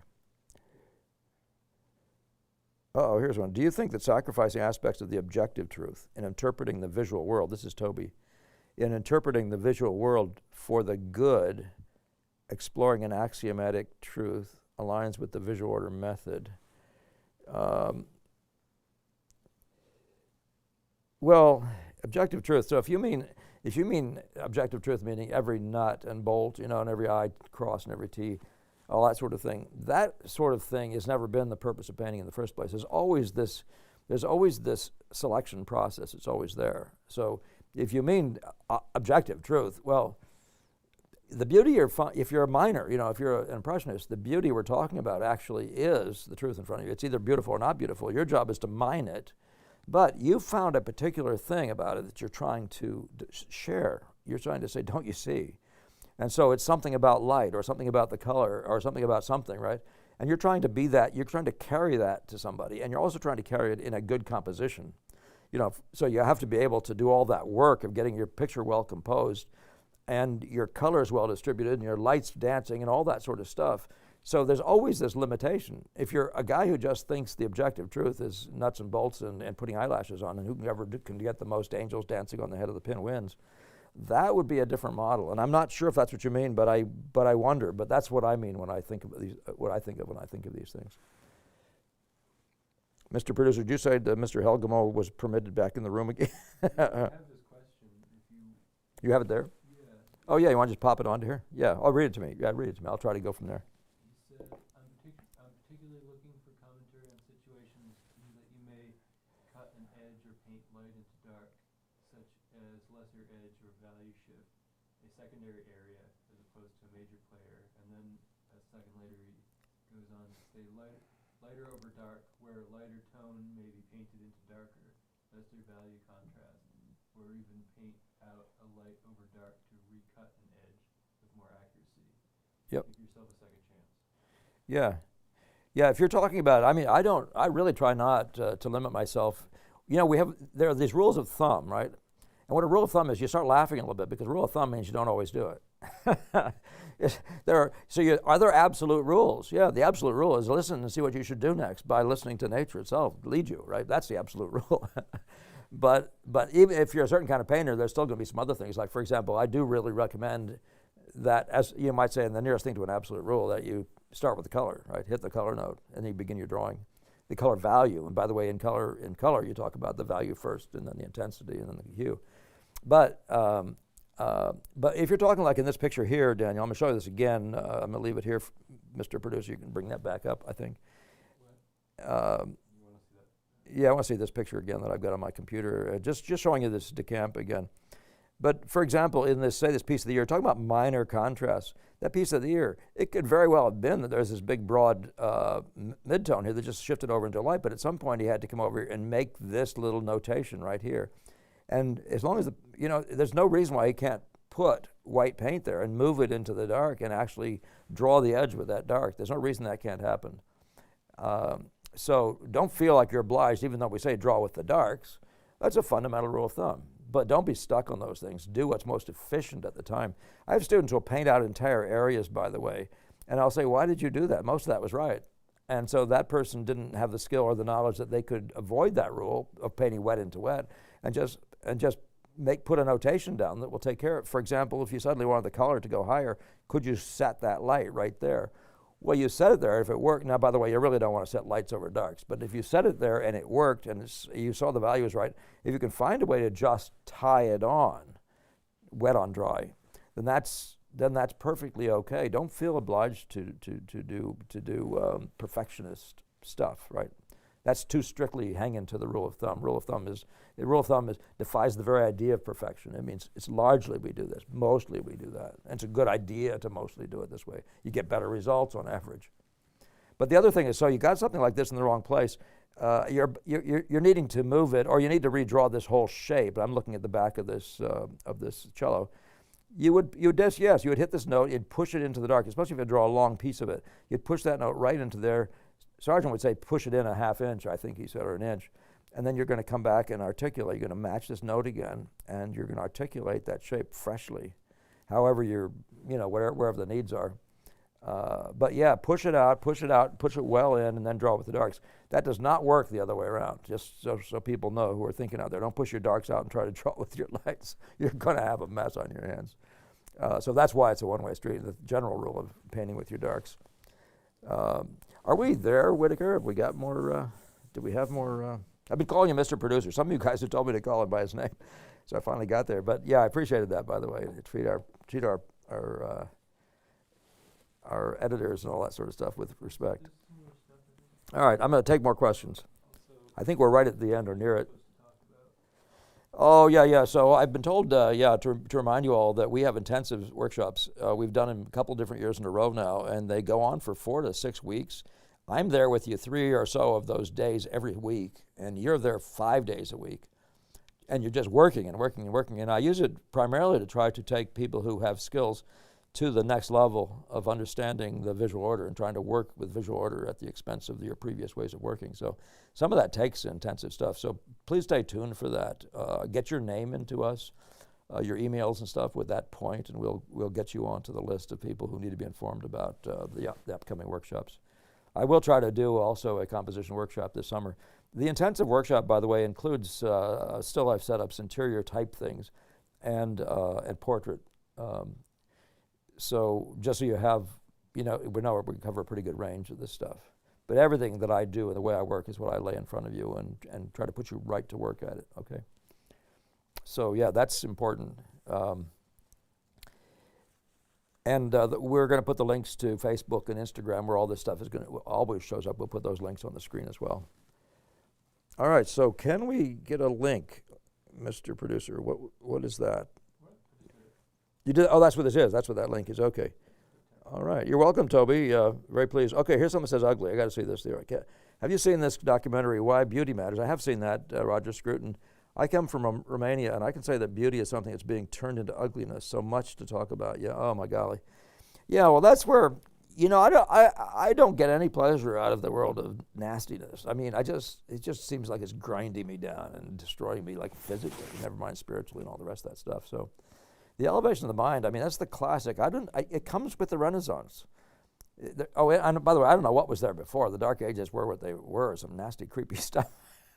But it comes with the Renaissance. There's a sense of elevation all of a sudden where people are breaking free of a lot of different binding forces, And so you're talking about sort of the beginning of people thinking for themselves, and it has lots to do with the press, the freedom of the press and that sort of stuff. A hugely important thing for getting yourself to that level. But the ideas then that start evolving are they're very much, I guess you'd simply say, Christian ideas. The idea of doing well for your neighbor, doing for your neighbor what you'd want him to do to you. Do good. Like when you sell food in a restaurant, make it food that's good for you, not just good, right? And those sorts of models, So yeah, I'm completely with you on that. Totally with you on that. So if my painting is very detailed, trying to paint without the guidance of an underlying drawing, I don't think I'd know where to start. Yeah, Joseph, that's exactly what we're all about. You don't know where to start. And so if you just do this little old one thing and wonder, right, and just try this experimentally. Take a brown piece of paper, it's just junk, okay? Now you got a subject, anything you're looking at, you can look at the room next to you, right? Obviously, try to do something that's where you can get back from it so you can see what you're talking about, or else draw a small section of a room, but some section of something. That's, like I said, do it in a distance you can see the width of it from, wherever your paper is, whatever the size. Just take that much of a unit so you're not looking this way and looking this way. And look at that rectangle, and all you have to do, that rectangle of information, and all you have to do is blur your eyes. And you understand the visual order. Blur and blur and blur, and you're going to see what I say, you're going to see what not to draw. But what has to happen is what you're going to see is the visual impression is going to leave you with 3 or 4 strong things. And the visual order means those are the ones to draw first. Now, you can make points there. So say it's the most visual thing is the tip of my fingers here. It gets that dark, that might be conceivably the most strong thing. You should be able to articulate enough of this thing here to be a placeholder for you. And then somewhere else there'll be another thing that reads well. And if you could just take these 3 things and organize them in relation to each other so that they do the same thing as they did as you look through the image, so that they make the same angles to each other. And if you do values, right, so you get their lightest light, darkest dark, and their edges, the light and the dark meeting and the edge quality right, and their contrasts right in relation. So getting their placements right in relation, we call that the arabesque. In my world, in the Boston School world, we say the arabesque is the figure created by those leading marks, those draw strong marks. That's what you want to get good at. But you should try that and just make those marks better and better, make them better aligned with each other, better shape, better contrast relationships, better locations, and better, of course, better in the frame. And what we did by blurring is said, and you don't have to draw here, and if you could just go slowly filling in the rest for a moment, just giving yourself a break and letting yourself, what would that look like if I filled in these big values that tend to hang together? Well, you have a leg up on the visual order. That's the strongest guys, and that's the secret to this thing. Now, the real question is, like I said at the very beginning of this thing, is can you draw 3 points floating in space? It's the key to everything we do. It's one of the elemental things that we do. Maybe one of those 15 things that, but that's another list of things, by the way, the behaviors. So I still need to talk to you probably more about that one, Jocko. But understand that then if you start opening your eyes a little bit, there's going to be this next level, next layer. And if you don't understand this from what I'm saying, go ahead and read Hildebrand's book called The Problem of Form. It's a fascinating little skinny volume by a sculptor. But that's verbally. Let me go back to this painting again, okay, just for 1 second. I think I've been forgetting that I have the opportunity to use images. But we'll go back to the DeCamp cellist again. So what you're going to see, I think I alluded to it earlier, if you blur your eyes and look at this thing, what you're going to see is what you're going to do from the very beginning is you may say, all right, I'm going to locate this, I'm going to locate this, and well, and you're going to, if you just did nothing but blur your eyes, you'd be doing all your work would be mostly done up here. Well, we also know that you need to know where the exit is. So you might do something here. You might have something going out here. You might need some of those, but they're going to be weak effects. That's just for placing it on the page.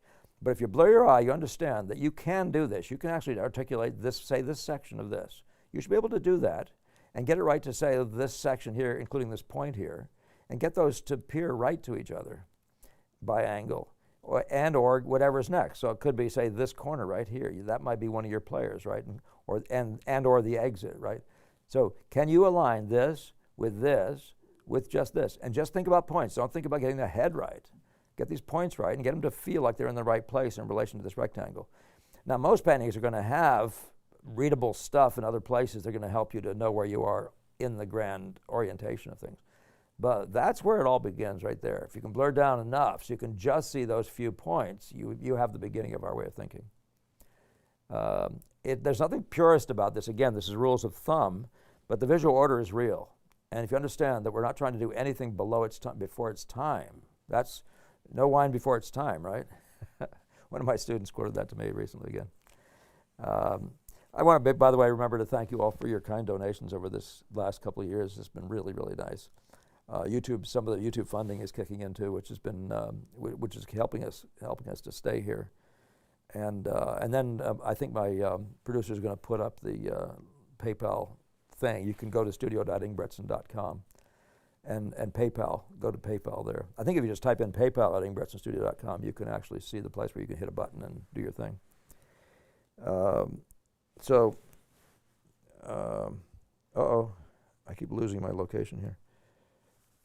You told me to hang on to this. Did I lose it, my Mr. Producer? Did I just kill somebody again? Don't do that. I did it by the side again.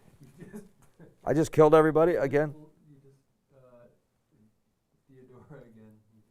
Theodore, I'm really abusing you here today. This is not good. All right, she's back. Okay, which one? Oh, it says I can actually look at these ones I've decapitated or whatever. Where would I see it? Going down? What are you looking for? Just the one that she just posted again? I don't. Oh, you just brought her back. No, you just hid her. Oh, wait. No, here. I just hit view deleted message. Oh, she just commented, it does the same to me, Mr. Ingbretson, but hey, I'm curious of what you think. Of what? Did you see her question earlier? No. Okay. I mean, I don't remember it, so don't remind me. Let me find it. I'm looking. You can keep going. All right. I'm still hunting myself, so let's see where I am. I went and touched the side of this thing again. Amazing, the amazing things it does. All right, here we are. Stephen, thank you for your wisdom and generosity, for sharing your knowledge. Thank you for calling it that, and I know that you work with it. You're going to find there is something there. Impossible question at the top of your head. Do you have a top 5 art book list? Just a bit of fun. Yeah, I can tell you that quickly. I mean, by the way, if you're trying to do Boston School, it's one thing, but the top 5, start with Leonardo da Vinci's treatise on painting. That's that early person really thinking scientifically about the nature of the visual world. And then go to Cox, who talks about the classic point of view. And he's got 5 other books you can read, but read a Cox. Then read one Gamble, read The Twilight of Painting, because there's 2 chapters there that talk about, 3 chapters that talk about academic versus impressionism. And then the other 2 books that are, once you get into my world, that I put right there at the top are Hale's book on Vermeer and Stevenson's book on Velasquez. Now I said that fast. It's Da Vinci, Cox, classic point of view, and then it's Gamble's Twilight of Painting, or anything you can find by Gamble.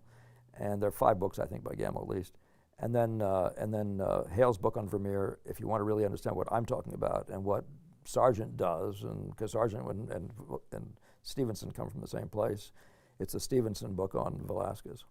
So that's the list. And yeah, that's my top 5 off the top of my head. I might think better of that, given a few more minutes. But yeah, again, go to the video. I want to tell you it's 186 maybe, where I talk about the videos. For some reason, I saw that recently. I think that's the question on there. Oh, okay. Yep, I just saw it, yep. Oh. So. No, it's on the prompter. Oh, yeah. You did see that? Yeah, I did see that one. We did that one. Yep. So, David painted a self-portrait in prison. If in isolation, where'd that go? Did you just delete Jocko's message? I didn't touch anything this time. I don't know Oh. how you're doing this. you timed out Samuel. Oh, so the question was, why does beauty matter? Yeah. Well, I don't think there's anything in life that shouldn't be done from the beautiful. If you want to read Schiller's book called Aesthetics and Education, he talks about even politics. You should be saying, when you're doing something in government, you should be saying, is this beautiful? Is the outcome going to be beautiful? Is it going to be excellent? But in law and whatever it is, and then of course I always give you that illustration from Einstein, who was looking at a student's or whatever it was, some underling's theory written up, and he said, I can tell you it's not true because it's not beautiful. Well, this is interesting stuff, isn't it? But I'm telling you, there's something about the pursuit of truth that's hugely important to humans, and beauty is directly connected to it. And who knows what we're doing this for, people? I mean, I tell you what, we're doing it for us because we can't help ourselves. But there's something important about it. And but if when you're pursuing something with a good heart, what else would you be doing, you know? I mean, unless you want to attack somebody and do some mean stuff, well, what, you know? So what are you doing? So whatever things are wonderful, lovely, good report, you know, think on these things. Is that Philemon speaking? Or Paul speaking to Philemon? Oh, good. Parting miss. I've been having a great time finding my way around my paintings and drawings using the points and angles. Excellent. Yeah, communicate with your friends on this one. That's really huge, you know, and then enjoy what happens in between. Enjoy the ride, too. The line itself or whatever movements of color and value you see. Just enjoy. I think I got everything covered from the previous. Now I'm going to go back down. So Golden Age illustrators and other narrative painters would have worked with visual order but have different vocabulary terminology for these concepts. You know, it's a good question. I think that one of the interesting issues of your life is the orientation of your life. If the orientation of your life is to tell stories, I think it's going to be a different model from the orientation to project beauty in a pure sense, right? Now, I don't think that, when you do Impressionism, you're still an illustrator. When you do illustration, you're still using color in those things. But I think that slight tilt in orientation is going to make you different painters in enough of a way that you wouldn't. And that's why I think that people will say, well, illustrators, that's not fine art. Well, you know, I mean, I'm not being that cute guy. I'm simply saying that I think whatever you do, if you put the story above beauty, and that's where Degas, you know, he walked away from the story. He walked away from there's no more story. You know, I mean, a nude washing herself, you know, I mean, okay, whatever, pretty shallow stuff. But you can see his orientation by the time he's getting to these dancers toward the end of his life and toward that base period where he really separates himself from the rest of the world. Man, that's pure music. And that's a different angle. He's just walked away from storytelling pictures. So I think that's all that happens. You just get more focused on one than the other. Yeah. Who did I lose there? I lost somebody. A lot of people. I lost, oh, no. If you get that thing that pops up on the screen, don't touch it. Yeah, I won't. I haven't ever been intentionally touching anything. I just accidentally touch things. I had, for a time, made an effort not to imagine a smaller shape and count. Now, after having resisted for a while, I'm doing what occurs to me at the time. That's good. Yeah, keep listening. Let yourself be led by nature. The visual impression, I always say to students, it's so easy. Look, the crib is right there. The crib sheet is right there. And yet, you know, people aren't making things look like, and the crib sheet is right there. But if you're not relational, the crib sheet won't mean anything to you. Sight size will kill you. You got to be relational because the truth is in the relationships. Okay, it's the truth of the relationships. Okay, I see you bring up Ang a few times in your talks regarding color. Is there anything he did really well despite working with a more academic style? The sorting out of the colors in a piece of opal. No, I actually think I think his color relationships are really quite nice. That is, say, they're not impressionist color, and so I don't confute the two. When you're talking about, there are a lot of, Leighton's color can be really beautiful. He's still an imaginative painter. So I don't think there's anything, and that's why you're talking about illustrators. I mean, there's no reason why illustrators have to use, and they have no excuse for using bad color relationships because they have choices that are purely their own. They can just choose. I see that we're a bit over, so I think we'll stop taking questions. I'm going to answer all the questions I have left, if that's good with you, Whitaker. And but if anybody wants to stick around, I'll just do this until we're done, and I'm going to just look for everything. By the way, yeah, Ang, what he really did well is this fantastic beauty of line, the incredible beauty of contour. I mean, does anybody do that more amazingly well? And the interplay of form, I mean, and then there's other thing I've talked about in one of the recent videos is capacity to idealize, actually to do a Persian harem person in a Persian style. I mean, this is crazy stuff. The guy is really good at that.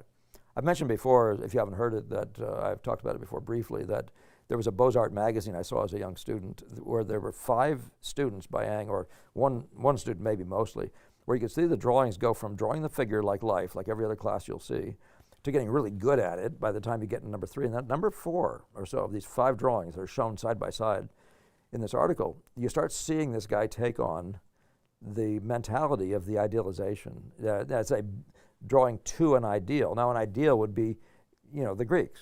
That would be, it's just an idea. It means drawn to an idea of the form. And so the Greek idea, or the Persian idea, and you could see that he was building that in. Now, if you know Cesario's work, or if you know Flandrin, you can see an element of that in both their works.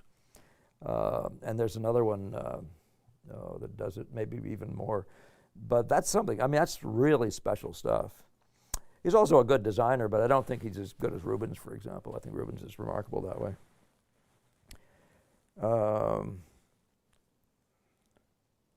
Yeah, okay, good. Yeah, there's really some great illustrators out there. To explore that ability to not have to articulate it to myself has been a great help, and I can use my imagined shape better. Yeah.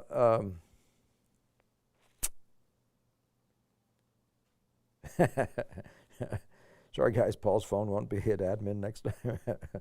Yeah, so I'm taking that as a serious suggestion. So I see myself doing a lot of imaginative work like fantasy, but those techniques of Impressionism, seeing the whole points and angles coming out of a fog, will be useful. Yeah, that's why I said you can't draw this hand without getting points and angles, right? That's just fundamental. Now, some people will use constructs, and that's where I said I never found construction drawing anything except a very time-consuming thing. So learning to draw a line around a finger, or even to memorize longer lines and all that sort of stuff. Now, that's something that's also fundamental to Impressionist stuff. So if you watch my, well, actually, I think it may be in the one, certainly in the drawing one I just did, but in the Fleeting Effects one coming up next Thursday, I think. That one you can see where I'm talking about certain things like that. But the Impressionist guy has got to still articulate a beautiful line when it comes up, if you're talking about a Boston School Impressionist. So, and the idea of lostness, for example, you can make really great use of lostness. Whereas Ang, I don't know if I've ever seen a figure by Ang, even when it was exactly the same value as the thing next to it, that wasn't carefully drawn around. So those are things that, so there's a certain diminishment, but I think he believed in it because he wanted his pictures to be flat. But there's a certain diminishment of the three-dimensionality of a picture that's more, that resonates greater when you actually have that, well, not just lost and found, but the order of the edges, the order of the effects, which imaginative work can be neglected, No, does a Boston School painter use a proportional divider? Well, anybody can do something. You can check proportions, but proportions is the thing. So anything you can use to check your proportions is great. And that's what I assume you do it. I would never use a ruler or anything like that beforehand. I would never measure first, ever. Because what happens is it's like trying to get the perfect color instead of putting your colors up there and then relating them right to each other. So I just tell a student to set the top where they want it and the bottom where they want it, and then look at it and see if that's good. And then adjust it by angle, but do it with everything. Get yourself out there in front with your eyes all the time. Always put things out with your eyes. But if to whatever extent you can get an angle better or a proportional thing better by any device. When I was a student with Gemma, we used to fold a piece of paper into halves and then quarters, and then straighten it out and use those marks as quarters on the figure, right? And just to check. But people want to get measurements first. And I said, why aren't you drawing your effects? Oh, because I haven't got the measurements right. Well, the measurements are in the effects. Draw the effects well, and you'll see if they're in the wrong place, and you can move them. And those things, people think because they're building in their economy is that it's going to take a lot of work to make these effects, and therefore I got to know where it's going to go, so I don't want to put this work in. But no, the efficiencies, if you're drawing, like I showed you a piece of a corner of a hair, that little point over there and around that corner, you should be able to draw that contrast, get the contrast right, get the edge right, and get that piece of the shape right. That's a very efficient thing to do once you accept that that's what you're going to do. And then to move it, and this is where Paxton's model fits in, you can move it and make it more like the second time. And that's why I say if you haven't moved a thing 3 times, you probably haven't seen it. So one of those things, right? And in many different ways that applies. So, yeah. But yeah, don't ever hesitate to use a ruler that's more objective than you, just to objectify your eye and get yourself a level of confidence that you might not have had before. So, yeah.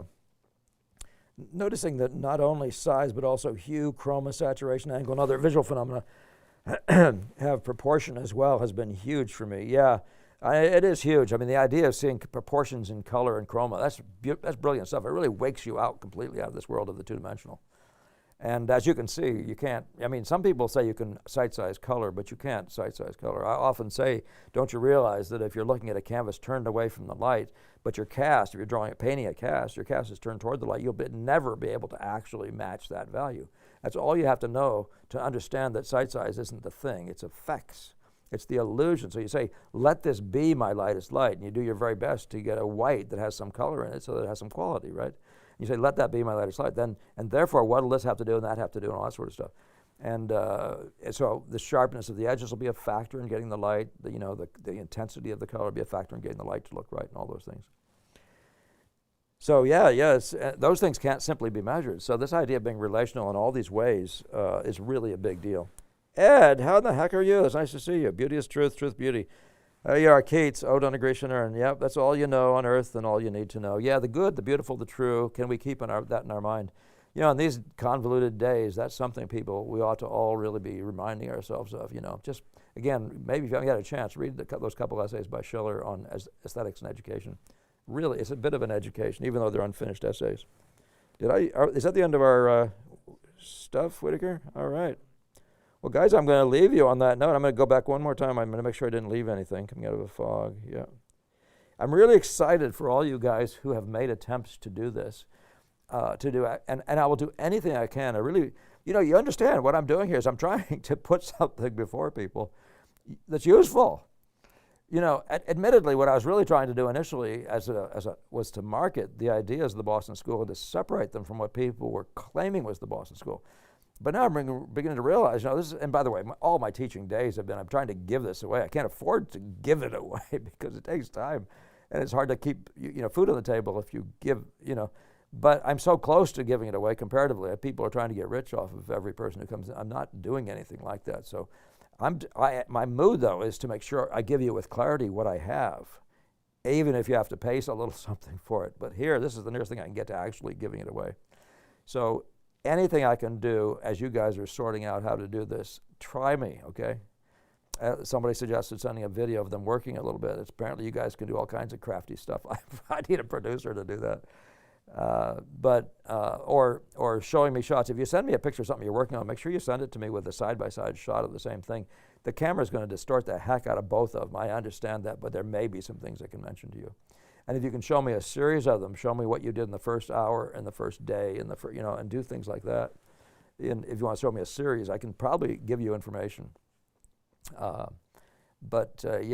And any other ideas you guys have for videos and that sort of thing, of things I might show you online. I know there's the need for, a constant need for doing demonstrations, and I think one may be coming up soon where one of my students actually did tape me demonstrating on so that may be available to you one of these days soon.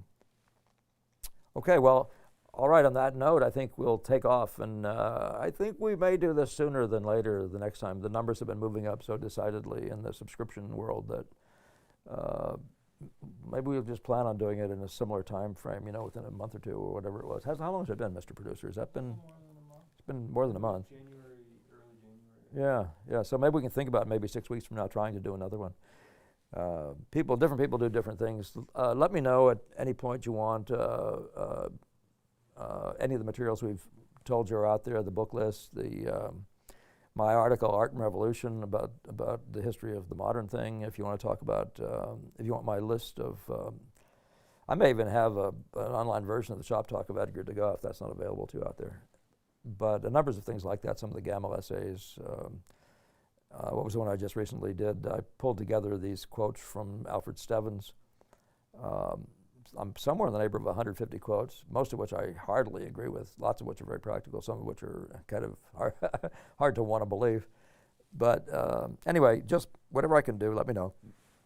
And I'll keep them coming. Use the email address you see online there. That's this Ingbretson_studio@yahoo.com. Ingbretson_studio@yahoo. Anyway, thank you, and have a great bit of time in your struggles until I see you again.